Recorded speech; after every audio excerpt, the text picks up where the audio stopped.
Dan apapun yang terjadi di DPR di sana, bagaimanapun PDI Perjuangan cuma satu partai. Tidak bisa melakukan satu keajaiban atau langkah ekstrim untuk memenuhi semua yang kita ingin sampaikan atau coba ekspresikan. Jadi kita tetap harus bersuara, tetap harus melakukan kritik dan menyampaikan protes, dan biarlah PDI Perjuangan di DPR di sana juga melakukan peran dan fungsinya.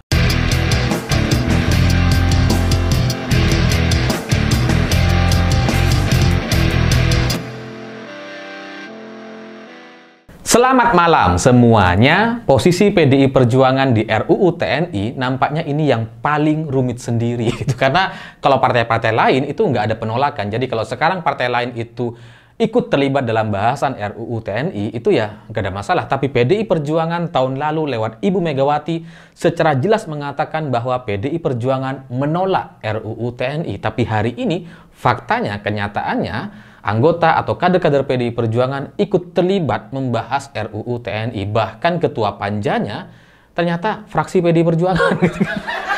Ya karena ketua komisinya.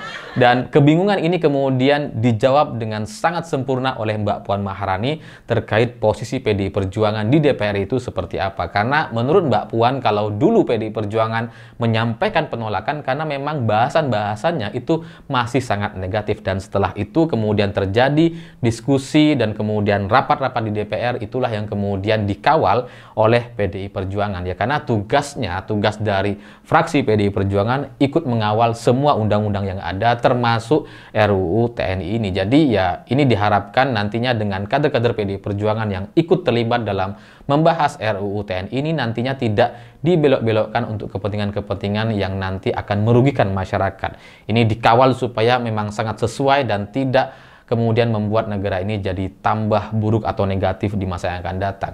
Posisi PDI Perjuangan emang serba salah sekarang gitu, karena sebagai partai politik yang memang menjadi pemenang pemilu gitu ya, menjadi partai yang paling besar suaranya tapi bukan mayoritas gitu kan. Paling besar pemenang pemilu tapi bukan mayoritas, sehingga kalau seandainya PDI Perjuangan ini menyampaikan penolakan, kalau partai lain kemudian setuju, itu nggak akan ada dampaknya gitu, nggak akan ada efek apa-apa. Dan kalau nanti kemudian ini PDI Perjuangan tidak ikut terlibat dalam bahasan RUU TNI, ya nantinya malah justru akan memudahkan partai-partai lain atau semua pihak yang punya kepentingan untuk memunculkan pasal-pasal atau undang-undang yang sesuai untuk membangkitkan lagi dui fungsi TNI. Jadi ya serba salah gitu. Dia PDI Perjuangan nggak ikut terlibat, nantinya malah tambah hancur, gitu, tambah ugal-ugalan. Tapi kalau ikut terlibat membahas, dikiranya setuju dengan dui fungsi TNI. Tapi padahal ya fungsi atau tugas dari fraksi PDI Perjuangan di DPR ya ikut membahas semua RUU, termasuk salah satunya adalah RUU TNI. Jadi ya kalau ini ditolak atau kemudian menyampaikan penolakan atau tidak ikut terlibat dalam bahasan ini nampaknya lebih negatif dibandingkan fraksi PDI Perjuangan ikut terlibat, ikut membahas atau ikut mengawal RUU TNI. Karena kalau ditolak itu ya kayak nggak ada dampak gitu. Memang partai pemenang, partai yang terbesar suaranya, tapi bukan mayoritas. Mayoritasnya tetap adalah partai Kim plus plus gitu, sehingga risikonya lebih besar kalau PDI Perjuangan tidak ikut terlibat untuk mengawal RUU TNI yang ada sekarang. Jadi ya bagaimanapun PDI Perjuangan tidak bisa sendirian. Berbeda halnya kalau misalkan PDI Perjuangan itu partai yang punya suara mayoritas misalkan 50% gitu ya, sehingga partai lain mau koalisi kayak mau ngapain kayak gitu ya, semuanya terpusat atau terserah PDI Perjuangan. Tapi sekarang suaranya ya cuma sekitar 17%-an di DPR, sehingga kalau PDI Perjuangan menyampaikan penolakan ya nggak bisa sendiri. Mau ikut bikin koalisi juga udah nggak bisa karena semua partai sudah masuk ke dalam Kim plus plus gitu. Jadi jadi serba salah dan serba repot. Tapi sebenarnya kita bersyukur ketika Ketua DPR RI hari ini adalah Mbak Puan Maharani atau dari PDI Perjuangan, karena ya setidaknya itu ada sungkan-sungkannya lah gitu ya, masih ada kontrolnya gitu, sehingga tidak semua rancangan undang-undang itu bisa lost doll gitu ya, buat ugal-ugalan untuk mengakomodir kepentingan-kepentingan pribadi, oligarki dan orang-orang yang punya punya bisnis atau punya kepentingan tersendiri. Jadi masih ada sungkan-sungkannya. Ya meskipun sekali lagi bagaimanapun PDI Perjuangan ya cuma satu partai gitu ya. Yang kalaupun melakukan penolakan, kalau semua partai lain setuju, jadi kayak nggak ada gunanya. Tapi ya sekali lagi masih ada untungnya gitu. Bayangkan kalau ketua DPR RI-nya adalah partai Kim Plus Plus. Jadi PDI Perjuangan jadi kayak nggak punya peran apa-apa dan tidak bisa melakukan kontrol atau ikut mengawasi RUU yang ada di DPR. Jadi ya memang kita harus berbagi tugas nampaknya.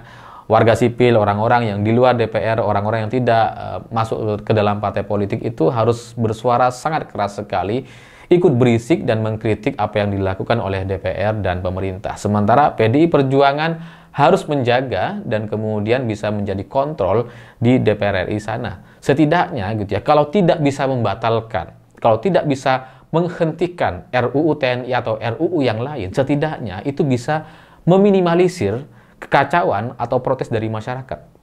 Setidaknya itu. Kalau ini nggak ada PDI Perjuangan, kalau ketua DPR RI-nya bukan Mbak Puan Maharani, itu jadi kayak ya tambah hancur-hancuran gitu. Ya mungkin hanya itu saja yang bisa kita lakukan gitu ya. Kalau tidak bisa membatalkan, setidaknya meminimalisir. Dan selanjutnya bagaimanapun fraksi-fraksi yang ada di DPR RI itu ya takut juga dengan suara masyarakat, dan itu sudah terbukti kok dulu ketika RUU Pilkada misalkan, ketika terjadi demonstrasi besar-besaran, mereka pada akhirnya membatalkan dan Kaisang tidak bisa maju di Pilkada 2024 lalu gitu. Jadi ya ini satu kombinasi yang seharusnya bisa dipahami bersama-sama supaya tidak saling menyalahkan atau kemudian melihat PDI Perjuangan sebagai partai yang tidak bisa berkontribusi apa-apa di DPR RI sana. Ya karena ya gimana gitu. Suaranya cuma 17%. Gitu. Kalau PDI Perjuangan 51%, ya kita nggak usah bersuara gitu. Karena semuanya terserah PDI Perjuangan deh gitu ya.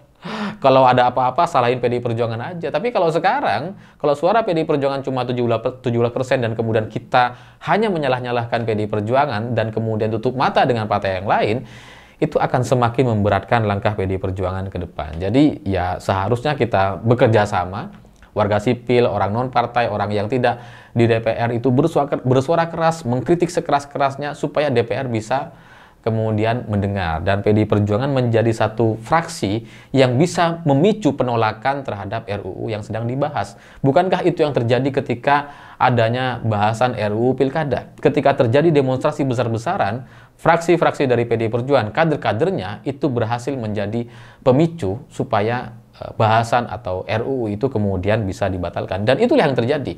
Terkait RUU TNI, meskipun sekarang dalam beberapa bahasan nampaknya sudah bisa diminimalisir, ya karena sebenarnya kan dengan 14 lembaga ataupun 16 lembaga ini kan masih bisa berubah gitu ya. Harapannya sih bisa kemudian jangan sampai lebih dari 10 lembaga. Supaya apa? Supaya agak masuk akal misalkan. Kalau TNI masuk ke dalam penegakan atau lembaga Basarnas atau narkotika itu masih masuk akal lah gitu. Tapi kalau sampai ke Kejaksaan Agung, Mahkamah Agung ini kan sudah di luar batas gitu.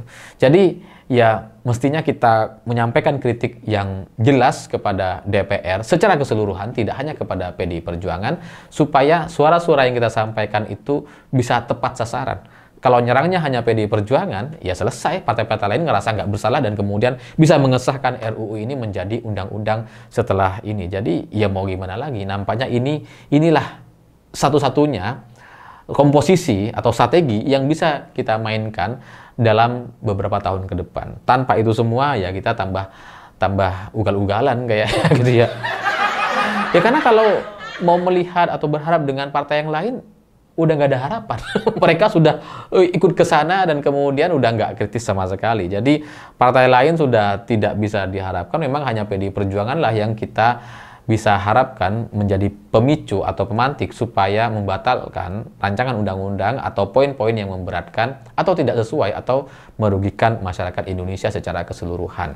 Jadi ya jawaban yang disampaikan oleh Mbak Puan Maharani bagi saya itu bisa membuka kesadaran atau memberi satu kenyataan baru kepada kita semua bahwa ya memang posisi PDI Perjuangan cuma segitu emang. Mau berharap gimana gitu? Berharap bisa membatalkan nggak sekti itulah PDIP itu. PDIP cuma 17% gitu. Ngelawan 83%, ya kalah. Jadi daripada kalah melawan dan kemudian tidak ada manfaatnya, tidak ada sumbangsi atau gunanya gitu ya, ya mending ikut mengawal. Setidaknya kalaupun RUU itu kemudian disahkan, meminimalisir kesalahan-kesalahan atau pasal-pasal yang nantinya bisa semakin negatif dan merugikan masyarakat. Itulah faktanya, itu kenyataannya, dan mungkin Mbak Puan Maharani memang sebaiknya segera menjadi ketua Partai PDI Perjuangan di bulan depan, di Kongres PDIP bulan April 2025, supaya posisinya menjadi semakin kuat dan selanjutnya partai-partai lain itu bisa lebih menghargailah suara ketua DPR RI gitu. Dan ya kalau hari ini sudah cukup sebenarnya, karena bagaimanapun Mbak Puan Maharani memang satu-satunya kandidat ketua Partai PDI Perjuangan, meskipun belum disahkan, tapi satu-satunya kandidat, sudah cukup untuk kemudian membuat fraksi-fraksi yang lain itu agak sungkan-sungkan atau bisa tidak ugal-ugalan. Tapi kalau jadi ketua partai, nampaknya itu akan semakin menguatkan. Tapi ya sekali lagi, itu hanya pendapat saya pribadi, dan apapun yang terjadi di DPR di sana, bagaimanapun PDI Perjuangan cuma satu partai, tidak bisa melakukan satu keajaiban atau langkah ekstrim untuk memenuhi semua yang kita ingin sampaikan atau coba ekspresikan. Jadi kita tetap harus bersuara, tetap harus melakukan kritik dan menyampaikan protes, dan biarlah PDI Perjuangan di DPR di sana juga melakukan peran dan fungsinya. Saya pikir itu. Terima kasih sudah menonton. Begitulah kura-kura.